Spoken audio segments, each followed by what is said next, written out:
I've had the pleasure of working with beekeepers for over 40 years.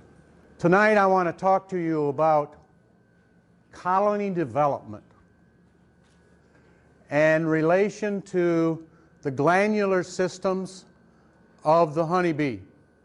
Now some of you say, whoa, that's over my head, I don't need all that. Well, I'm going to try and keep it real simple. I just want you to realize that there are a lot of different kinds of glands associated with honeybees. There's a lot that we do not know about these glands, and these glands are interactive with each other, or the products of these glands are interactive with each other, causing various things to occur in reproduction and development of the bee. And the other point that I want to ultimately get to this evening is you need to realize that almost all of these glands and the products of these glands are associated with bee nutrition. So from a beekeeping standpoint, from a management standpoint, you need to be concerned with the nutrition of your hives. Do they have adequate nutrition? And so we're going to divide this really into two basic topics. We're going to talk about colony development first of all, and why it's so important to beekeeping.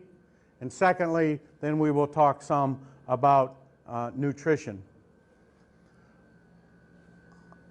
Understanding bee biology, understanding the creature that you're working with is extremely important because it's the foundation of colony management. When you go into a hive, you begin to look. What are the conditions? Is it the way it should be at this time of year?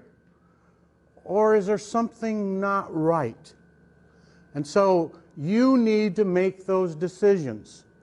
And you have to understand the subtle cues that the bees provide you in telling you whether the hive is in good condition or not. So colony management is going to be extremely important. Success in beekeeping is going to be dependent upon your ability to develop strong, productive colonies. Okay? Now, you will hear me talk about strong, productive colonies over and over and over. You think I'm beating a dead horse.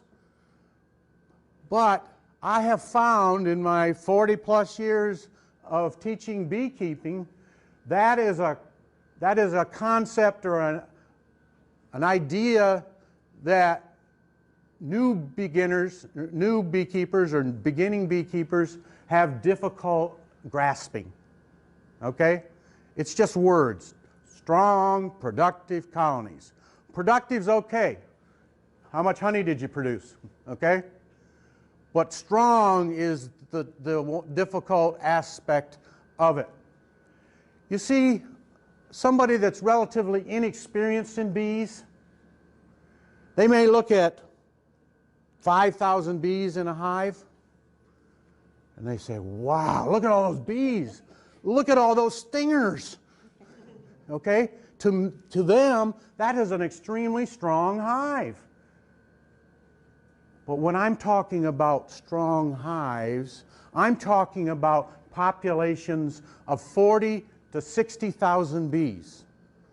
And so I'm going to be concerned primarily tonight is you as a beekeeper, how do you get 40 to 60,000 bees? And that's what we're going to be talking about primarily. You have to be a naturalist. You need to know when the honey flows of your area are likely to occur. If your primary honey flow occurs in May, but you do not have your colonies in peak condition until July 1, you've just lost. Okay?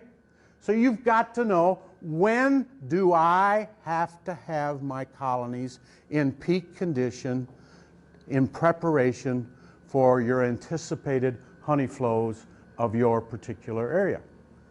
Yes, honeybees may work 100 or more species of flowers. But if you were to analyze the honey that they produce, you would find that the majority of surplus honey produced by your colonies is probably coming from 2 or 3 sources, if you're lucky. Some of you, it might be only one source. So you need to know, what are those primary honey plants or major honey plants that's going to give you the most honey? When do they bloom? When do you have to have your colonies in peak condition? You've got to have the peak population of bees before the major honey flow or honey flows of your particular area. If you're going to have a colony with 40 to 60,000 bees, that means conditions have to be right within that hive so that they can reproduce and develop at a maximum rate. And a large part of reproduction is associated with the glandular systems of the bee. Honeybees basically have 2 types of glands. They have what we call endocrine glands and exocrine glands. Endocrine glands produce hormones. And hormones are released into the blood or the hemolymph of the bee. They're internal. They regulate only the individual that produces them. Okay? So the hormones that are produced and released into the blood of the individual bee cause various glands to develop, cause various reproductive processes to occur, etc. But it only affects that particular individual. The exocrine glands produce their substances to the exterior of the organism. So endocrine is internal, exocrine is external. They're produced from within the body of the bee, but the substances that are produced are released to the outside of the bee, and many of them are going to affect the other individuals making up the society or making up the family of bees. Products of exocrine glands include beeswax, venom, pheromones, enzymes, royal jelly, worker jelly, drone jelly. Now some of you may say, well, I've heard of royal jelly, but I've not heard of worker jelly, drone jelly. Well, what you need to realize, people, is that when that tiny larva is there within the cell, the nurse bees that come along, and we're going to talk more about nurse bees in a few minutes, the nurse bees that come along, they recognize, is this individual destined to become a queen, destined to become a worker, or destined to become a drone? And so the chemical makeup of the food that's provided is different for the 3 castes of bees. We routinely use the term royal jelly, but you need to realize analytically, royal jelly, or I'll call it queen jelly is different biochemically than worker jelly or drone jelly. But the point here is all of these products either directly or indirectly affect reproduction of the hive. But they are produced to the exterior of the organism, and so they're going to affect other members of that society. These products are associated with bee behavior.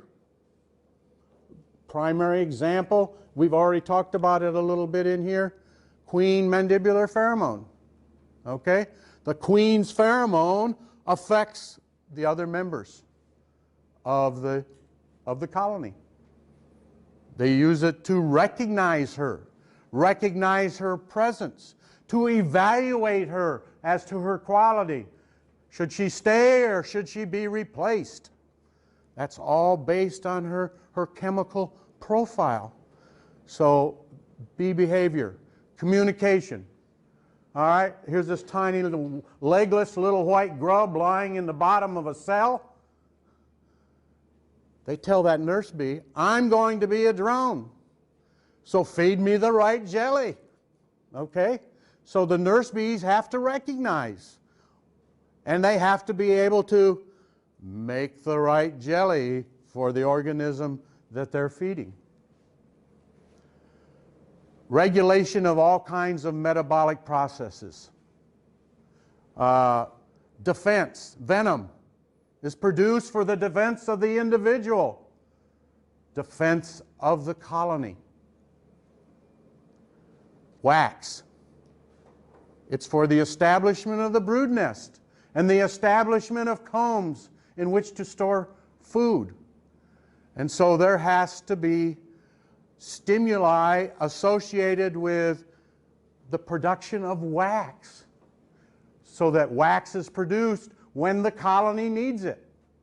So not only do all the workers have to know when certain things need to happen, when certain glands need to function, but then they need to be able to accomplish that task as well. Larval honeybees. It doesn't matter if they're from a fertilized egg or an unfertilized egg. They have three important endocrine glands. Remember, hormone-producing glands. All right?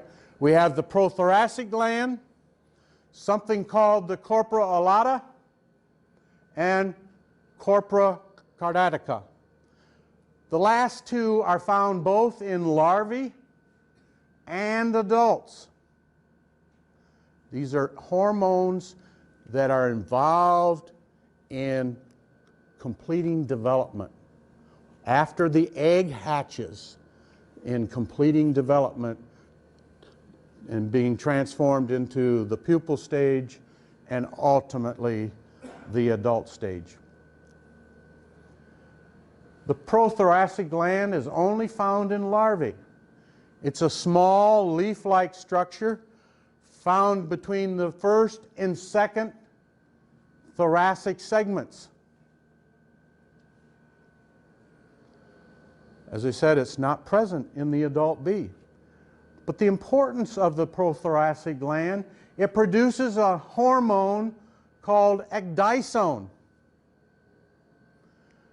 Another word for ecdysone is molting hormone. All right, as a larva grows, as a pupa develops and grows, it sheds its exterior skin. We call that molting. That is under the control of the hormone ecdysone. And so you can see why it's only found in the brood form and not in the adult form, because it's only associated with the shedding of the larval or the last pupal skin. The corpora allata are two small globular glands or masses of tissue that are found on the sides of the esophagus. The esophagus is the food tube. Mouth, proboscis, mouth, food tube, esophagus, leading to the crop or to the honey stomach. Okay? So it's behind the brain. The esophagus comes under under the brain. The esophagus comes under the brain and continues on through the interior of the bee. And there's these two little globular structures right alongside the esophagus. The corpus cardiacum is right behind the corpora alata. And it's on the walls of the aorta. The aorta is the heart. Again, we have a dorsal blood vessel that we call the heart or the aorta in the bee that pumps the blood from the back of the bee to the front of the bee, empties out in the region of the brain. They have an open circulatory system. And so the transfer of nutrients, the transfer of waste within the bee is associated with the pumping of the blood from the back of the bee to the front of the bee, okay? And so that's where the corpus cardiacum is located. The actual function is unknown. However, the corpora alata is connected to the corpora cardiaca and also to neurosecretory cells of the brain. So we got nerves going between the brain and these two endocrine glands. Okay? So that means then there is neural control of what's going on within the corpora alata. The brain regulates the activity of the corpora alata through neural and neuroendocrine signals, in other words, chemicals that are produced by the brain and go to these two structures. But the importance from a standpoint of reproduction, and then we're going to get simpler again here, the importance of the corpora alata is that it produces a hormone called juvenile hormone. Now, I've already said that we have a molting hormone that causes the organism to shed its skin. But what determines, as we move from, say, the second larval instar or the second larval growth stage to the third larval growth stage to the fourth larval growth stage, then ultimately to the pupa, that is under the control of juvenile hormone. And so it involves then handling the development of the larvae and the pupae. The amount of juvenile hormone secreted is proportional to the size of the glands, and since queens have much higher levels of juvenile hormone than workers, obviously, as would be expected, they have larger corpora alata as well. Now, I said juvenile hormone controls the development of larvae and pupae. But juvenile hormone also is involved in adult bees. It's involved in the laying of eggs by the queen. It's also involved in the worker caste associated with what we call division of labor. If we looked at what bees do as they age, we call that division of labor. Okay? So a bee performs first tasks, we'll say cleaning brood cells. Then it may become a nurse bee, feeding young larvae. Then it may become a wax producer. Then it may become a wax builder. And a house bee that handles incoming nectar, or a house bee that handles a packing of pollen in cells with their head, and then ultimately a field bee. All of this is under the control of juvenile hormone. So you can see how important it is in the development of the colony. These are some of the glands that we've talked about. These are the exocrine glands. And I want to point these out to you because we're going to talk about them in more detail. First of all, this structure here is the mandible, the jaw of the bee. Now our jaw goes up and down. The worker's jaw goes like this, from the side. All right, so what it's showing then, you see this black sac attached to the mandible? This is called the mandibular gland. And queens have mandibular glands, and workers have mandibular glands. And we'll talk more about the importance of them. We often hear about brood food glands, or the hypopharyngeal glands, as they're called. These are the coils that look like bunches of grapes located here. So this is the brood food gland, or the hypopharyngeal gland. Then we have a salivary gland. As Frank said, I wrote an article on bee spit. I didn't call it bee spit, but okay. This is the salivary gland that's found in the head. These are the salivary glands that are found within the thorax. We're going to be talking a lot about the mandibular gland and the hypopharyngeal gland, so I want you to keep these in mind. Then we have the tarsal glands, which is the source of the footprint pheromone that Frank mentions my last article was on. Here we have the wax glands. Here we have the venom sac and the production of venom.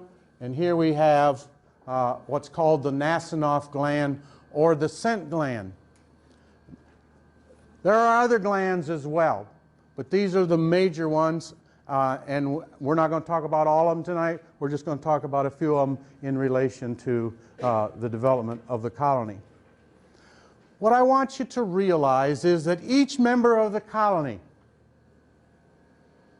has a definite task to perform, but it takes the combined efforts of the entire colony to survive and reproduce. When you first look in a hive, and you've got several thousand bees crawling around, it may look like mass confusion to you. But what you need to realize, each one has a job to do. They know what that job is, and they go about it. Slackers don't make it in the population. Okay? So each member has a certain task to do. And that task will change over time, as we're going to see. As we said, we call this division of labor. Who's doing what when? Who's doing what when is what you want to think about. Now there are two basic factors that regulate the division of labor. First of all is the worker's age. As workers age, get older, glands will develop, glands will become vestigial, other glands will develop, they become vestigial, etc. throughout the life of the worker. And so worker age will partly determine the division of labor. We could easily put in parentheses, instead of worker age, we could talk about development of glands. So as different glands develop, the task of the bee changes. But division of labor is also associated with colony needs. Let me give you an example. The hypopharyngeal glands, or the brood food glands, bees are typically nurse bees from about day 5 to day 12 to 15. Okay? So that's the time period when their brood food glands are functioning and they are caring for young bees. But let's say we go in and we remove a bunch of the young bees. We make a split and we remove a large proportion of the nurse bee population. Suddenly there are not adequate numbers of bees to feed the young that are hatching from the eggs that's currently being laid by the queen. Well, an old field bee whose brood food glands have disintegrated, shriveled up, are non-functional, over a few days period, they can rejuvenate those brood food glands and become nurse bees. We'd call them old nurse bees. But that need arose in the colony because of something you did in making the splits, and so they are able to sense that need, and so they can go back and rejuvenate some of their glandular systems. I want to tell you that the most populous colonies are your most productive colonies. And I also want to tell you that you're going to get the greatest payoff from your bees as you're successful in producing populations between 40 and 60,000 bees. 40 to 60,000 bees is where your greatest payoff is occur. That literally means the colony is boiling over with bees, as you see there. The other thing that I want you to think about this evening is that there are three components to the colony that are extremely important in having a productive colony. You need to have an excellent queen. You need to have a large nurse bee population, and you must have a large field force. Okay? These are the important ones. If one of these three is lacking, you're not going to have a productive colony, at least not right at that point in time. And so from a management standpoint, if something goes haywire here, then you need to get involved and correct the situation. But these are the three important components.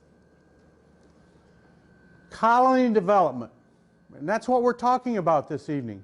How do you go in the spring from having 15, 20,000 bees to having 40 to 60,000 bees? What conditions must be present in order for you to reach that goal? Well, we're going to talk more about it, but certainly the quality of the queen is extremely important. You need to provide adequate space for her to lay eggs. If she's at the point in her lifetime she can lay 1,500 eggs a day, she needs to have that many cells available to her so she can lay the 1,500 eggs per day. And the nutritional state of the colony is going to impact the reproductive success of that colony. Individual bees cannot survive by themselves. I suspect some of you are going to find that hard to believe, but they just can't do it by themselves. Small, weak colonies are unable to establish the social structure and provide conditions that lead to colony development. I wished I could tell you what is the lowest number of bees that you can have and that they still survive. We really don't know. You know, some people might think 50. My gut feeling is probably 2,000 to 3,000. But I don't have any scientific evidence to support that. You just need to realize it takes a large number of bees in order to survive, in order to reproduce, and in order to maintain an environment that will allow reproduction to go forward. So we really don't know what that lower figure is, but you need to realize it's best to be on the safe side and have strong colonies.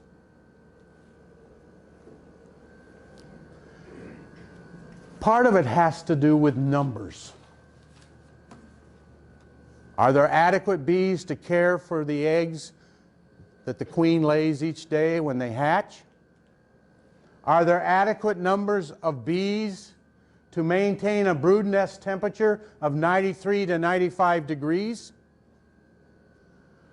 Are there adequate enough bees to go to the field and to store surplus food for the colony? These are things that you need to think about as a bee manager. This probably will knock your socks off. A worker larva lasts for how long? Worker larva. 6 days, right? 6 days. In that 6-day period, each larva is going to require somewhere between 2,000 to 3,000 nurse bee visits. So do you see why I said having a large nurse bee population is so important? Especially if your queen's laying 1,500 eggs a day. Okay? So nursing activity is extremely important.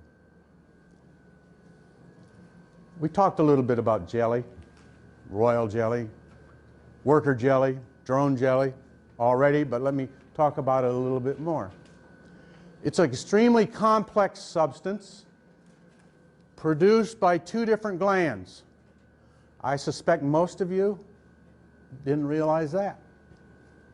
When we talk about brood food, we talk about the jellies. We always think about the hypopharyngeal glands or the brood food glands. But what I'm telling you is the hypopharyngeal glands as well as the mandibular glands are involved in the production of food for young larvae. We showed you a picture already. The hypopharyngeal glands in the front of the head. Remember the large coil that looked like a bunch of grapes? All right? They're on each side. They're in the front of the head and they're on each side of the front of the head. They're chains of oval glandular lobes called axini, numbering over 550 on each side. So if that bee is going to be a good nurse bee, then it's got to have all of those glands active and producing food. The hypopharyngeal glands secrete the clear component of brood food. Some of you say, I didn't know there was a clear component. When I think of royal jelly, I think of a creamy, milky substance that you see in the bottom of a queen cell. But there's actually a clear component as well as this creamy or white component. And it's actually the hypopharyngeal glands or the brood food glands that produce the clear component. And as we said here, it's rich in enzymes, lipids, which are fats, vitamins, and proteins. The mandibular glands of the workers produce the white component of royal jelly, and it's primarily made up of fats or lipids. And one of the key components, and there are many components, there are vitamins, there are enzymes, there are all sorts of things present in the mandibular gland secretion, but the main one is 10-hydroxy-2 decanoic acid. Don't expect you to remember that. Just want you to realize, as nurse bees, as young bees, the workers produce this component of the royal jelly and the worker jelly and the drone jelly. However, once the mandibular glands stop secreting brood food, they start secreting 2-heptanone, which is an alarm pheromone that bees use in marking individuals, the guard bees use in marking individuals that come to the entrance of the hive. So here the same gland in a worker, when it's young, produces brood food, when it's old, produces an alarm pheromone. So the functions of these glands can change. Again, here we see the mandible that's been extracted, and this is the sac that we call the mandibular gland. And of course, in the queen, this is where queen pheromone or queen mandibular pheromone is produced, but we're only concerned about workers here. The composition of royal jelly that's fed to young larvae changes as that larvae ages.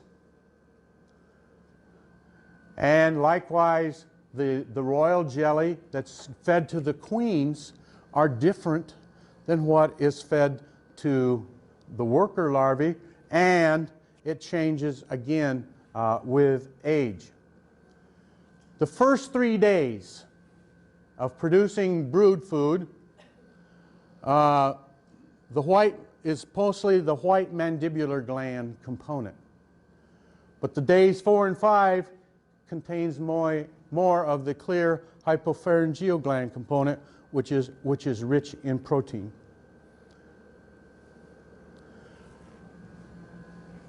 To make the point a bit further that worker jelly and queen jelly and drone jelly are different,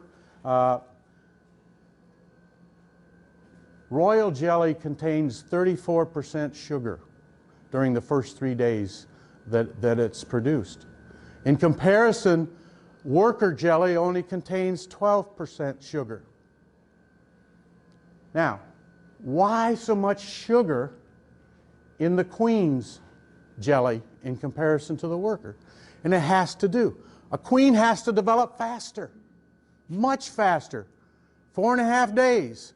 4.5 days in the larval period or in the feeding period in comparison to 6 days in the workers. And so they're saying this high concentration of sugar acts as what we call a phagostimulant. In other words, the desire of having a voracious appetite to cause that queen to feed faster and to consume more. And so the more sugar we inject,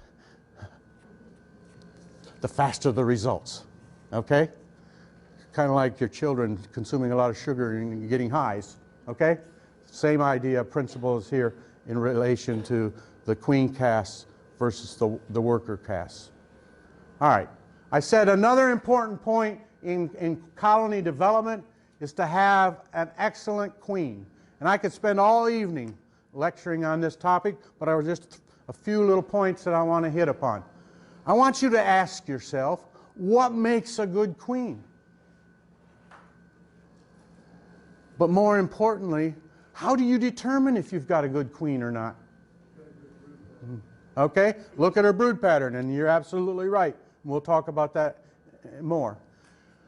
Look at that queen. Isn't she a beauty? Maybe. I was going to say, is she good? We have no idea by just looking at her. We have to look at her brood pattern. She might be a nice looker, but that doesn't mean she's good. So you're going to evaluate the queen on the basis of colony characteristics. First of all, you're going to look at her brood pattern.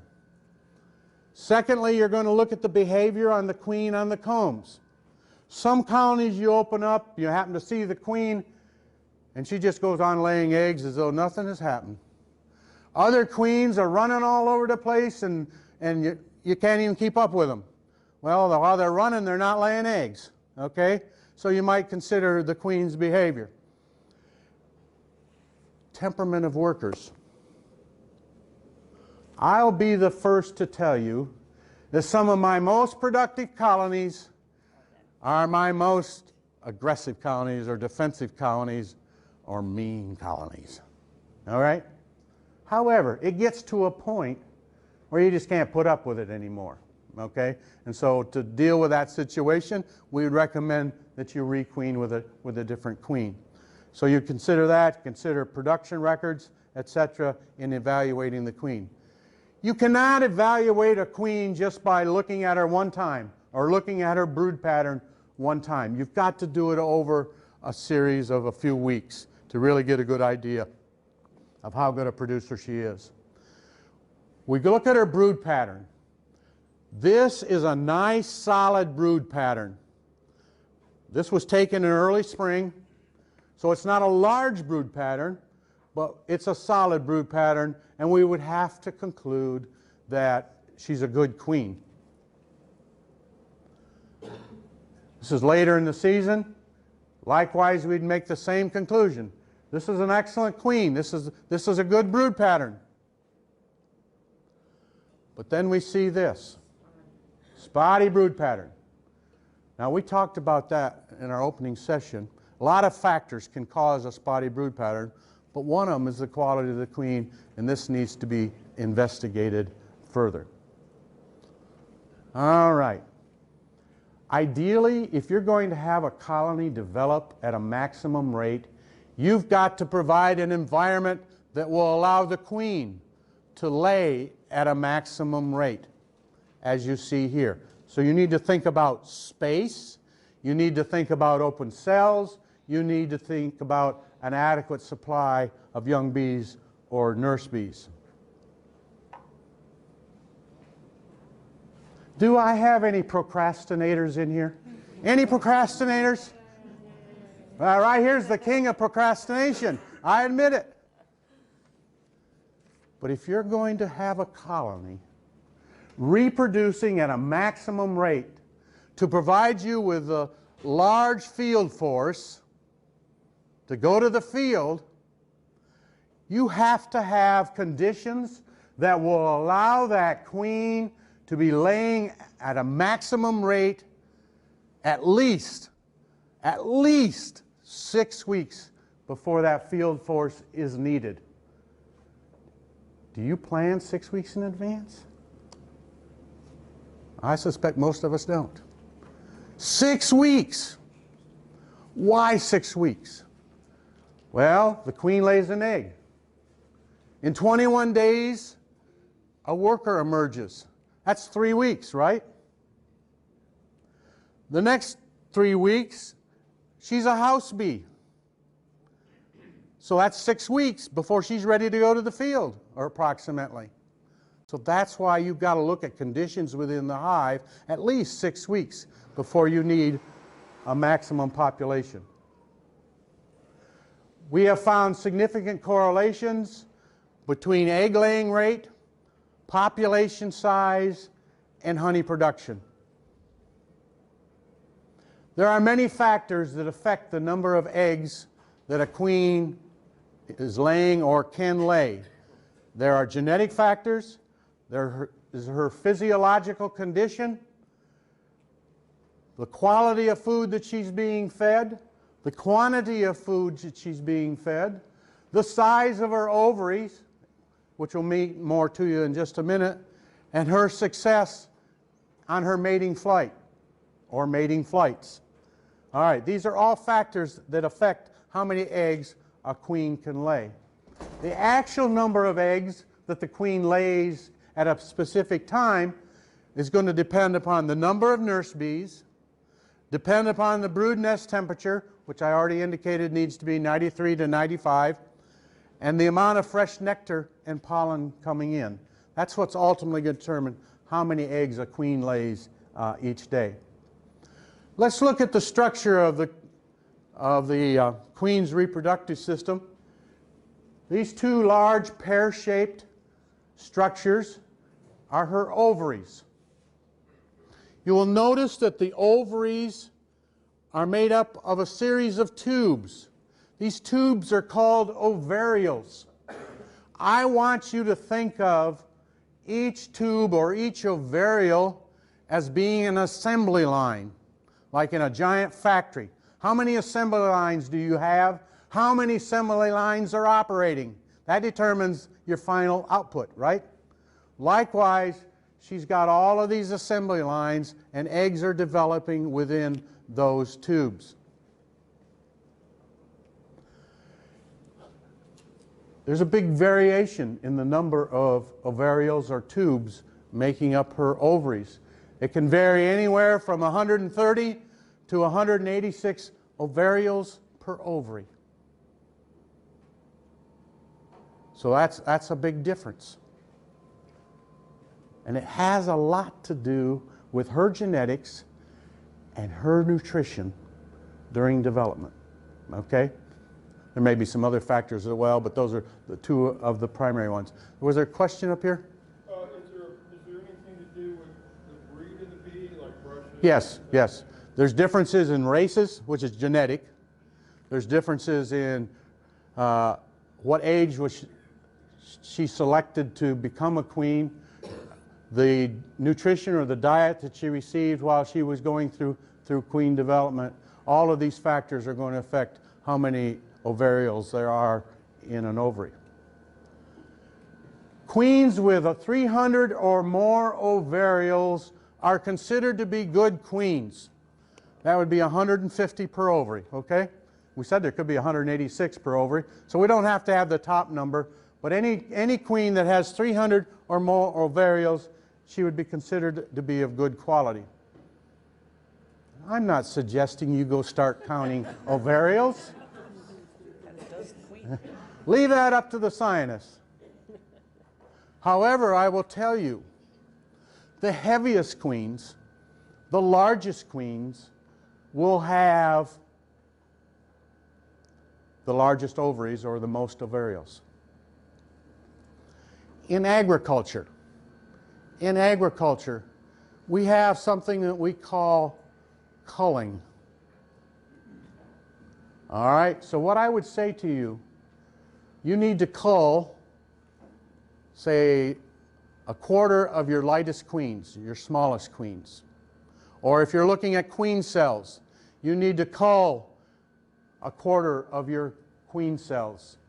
You're going to look at size, you're going to look at length, you're going to look at the amount of sculpturing on the outside of those cells. So culling is important. I'm not asking you to count ovarials, I'm just saying you need to realize your heaviest queens, your biggest queens, probably will be your most productive queens or your best queens.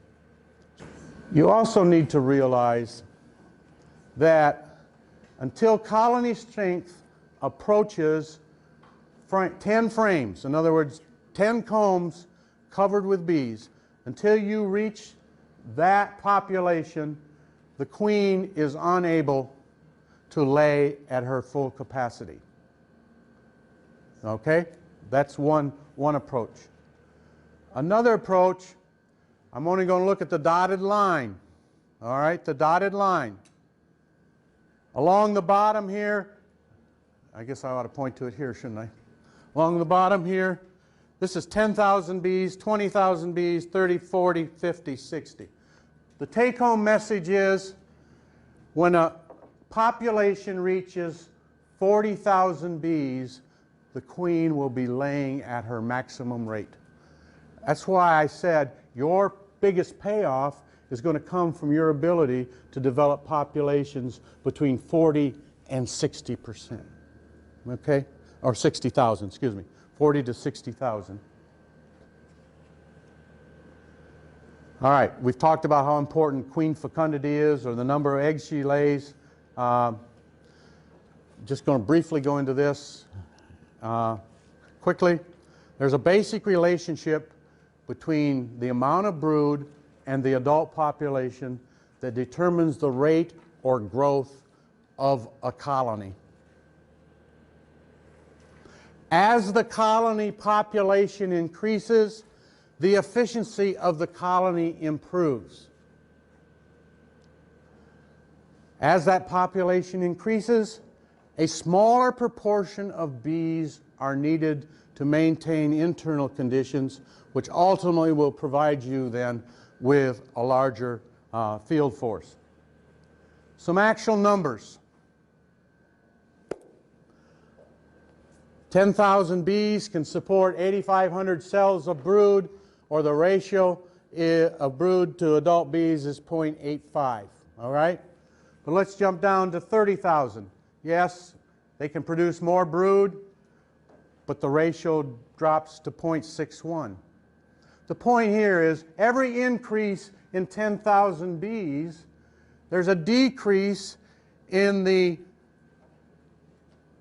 brood to adult ratio. But what does it mean a different way? A large colony produces more brood than a small colony, yet has a higher proportion of bees available for gathering nectar and honey. Another study, different numbers, but the same principle. All right? 10,000 bees, you'll have 2,000 foragers. 20,000 bees, you'll have 5,000 foragers. 40,000 bees, you'll have 20,000 foragers. 60,000 bees, you'll have 39. All right, what's the take-home message? If the queen is laying at her maximum rate at 40,000, so your ability to go from 40,000 to 60,000 is where your real payoff is going to occur. Hopefully I haven't lost too many of you there on that point. All right, let's look at it differently. I've got 5 colonies in my apiary. Okay? Colony A has 60,000 bees in it. Colony B has 15,000. Colony C has 15,000. Colony D has 15,000, and Colony E has 15,000. So these 4 colonies combined have 60,000 bees. So those 60,000 bees ought to be equal to this one colony with 60,000 bees. When I went to school, 60,000 equals 60,000, they're the same. But it's not in beekeeping. It's not in beekeeping. A colony, a full-strength colony with 60,000 bees will normally produce 50% more honey than 4 colonies each with 15,000 bees. And this is the point I was making. As the population goes up, so does the efficiency, so does the production per individual bee. Average production per individual bee goes up.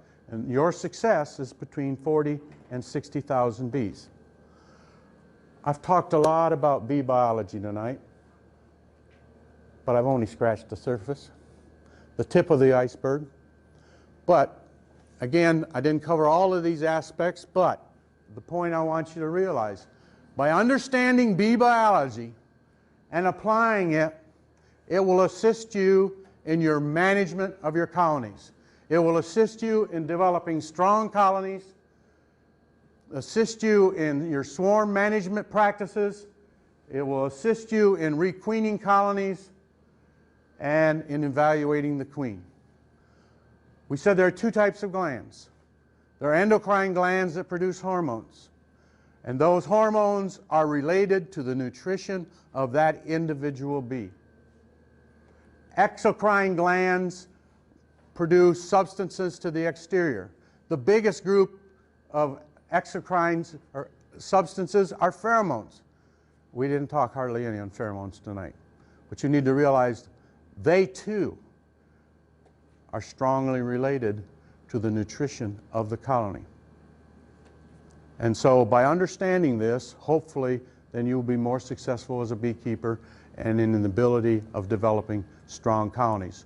Providing an environment with good nutrition, adequate space, a good quality queen, a large nurse bee population, and a large field force, and when conditions will allow, you will have a productive colony.